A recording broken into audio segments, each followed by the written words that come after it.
प्रिय भाइयों और बहनों, आज का सुसमाचार में यीशु ने अपने सेवकाई के दौरान लोगों की पीड़ा और असहायता को देखा और उन्होंने अपने शिष्य बनाए ताकि वे उसकी तरह सेवा कर सके।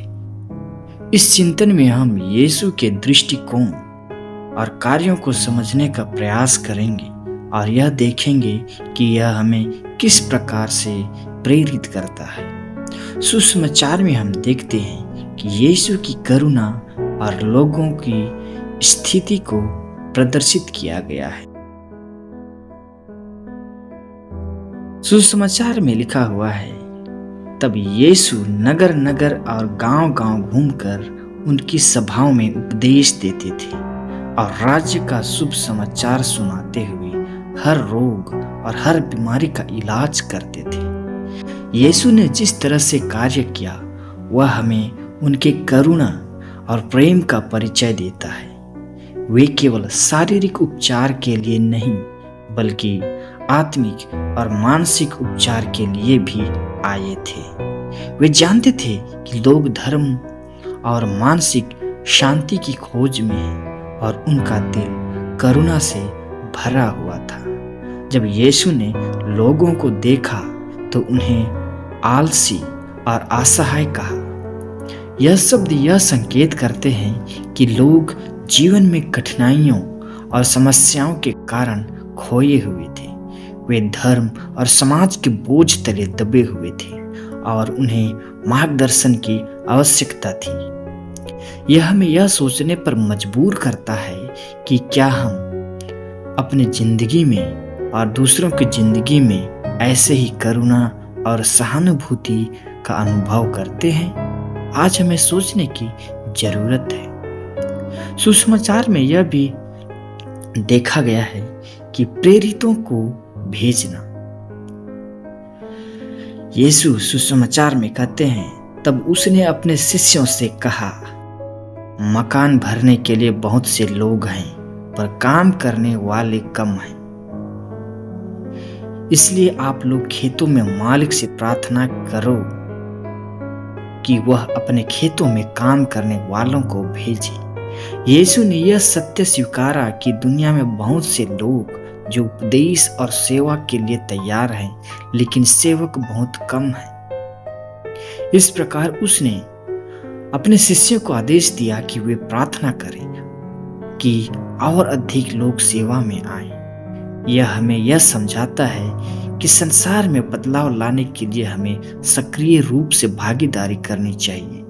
केवल प्रार्थना करना पर्याप्त नहीं है, बल्कि हमें खुद को सेवा के लिए तैयार करना चाहिए।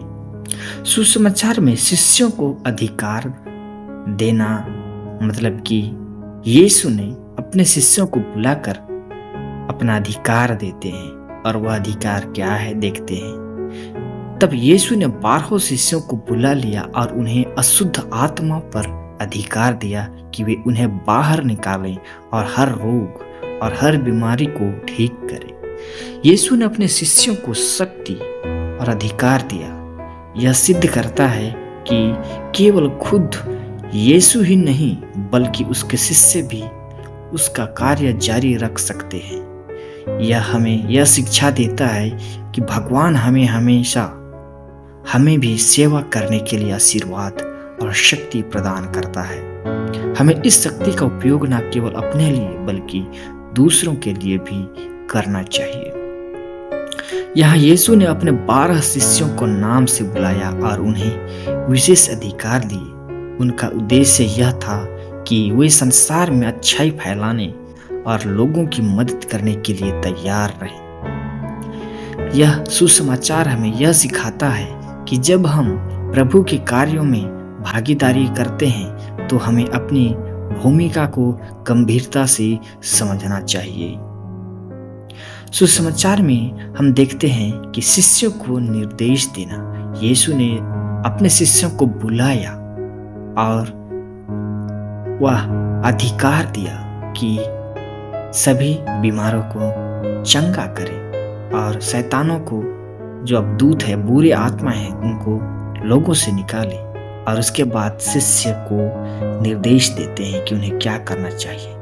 यीशु ने इन 12 को भेजकर कहा, तुम राष्ट्रों के पास मत जाना और समारियों के पास भी मत जाना, वरन इस्राएल के घराने में खोए हुए भेड़ों के पास जाओ और जाते समय यह प्रचार करो कि स्वर्ग का राज्य निकट है।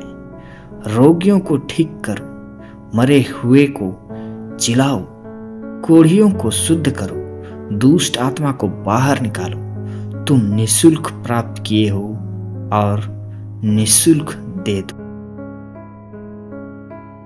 ख्रिस्त में मेरे प्यारे भाई और बहनों, यीशु ने अपने शिष्यों को स्पष्ट निर्देश दिए कि वे क्या करें।